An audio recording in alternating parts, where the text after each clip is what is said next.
জিনিস না বললেই নয়, সবার মধ্যে এটা হয়। মনের শুনবো না প্র্যাকটিক্যালি ভাববো, হেড অ্যান্ড হার্টের মধ্যে যুদ্ধ বেঁধে যায়। যুদ্ধটা চলে এবং এটা প্রত্যেকের হচ্ছে। একটা কথা বলছে আর আপনার মাথায় আরেকটা কথা বলছে। এখানে গিয়ে দেখলেন মনেরটা শুনবো না মাথারটা শুনবো, কিন্তু আমাদের অনেকটা টাইম ল্যাপস হয়ে যায়। সব থেকে ভালো উপায় হচ্ছে আপনি হার্টের তখনই শুনবেন যখন ইমোশনাল বন্ডিংকে, ইমোশনাল অ্যাটাচমেন্টের সাথে পজিটিভলি আপনি একটা কানেকশন ওয়েতে রেখেছেন। সেই ইমোশনাল হয়ে যদি হার্টের সাথে যান তাহলে কি মুশকিলে পড়বেন বলুন তো?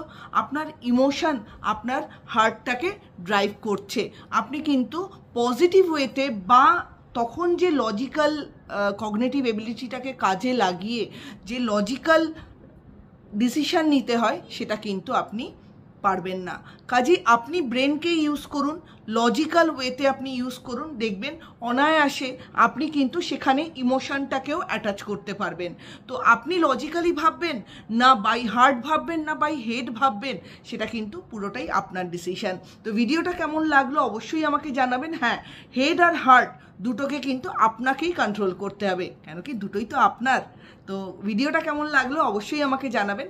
ভালো লাগলে অবশ্যই একটা লাইক অ্যান্ড সাবস্ক্রাইব করে দেবেন। নমস্কার।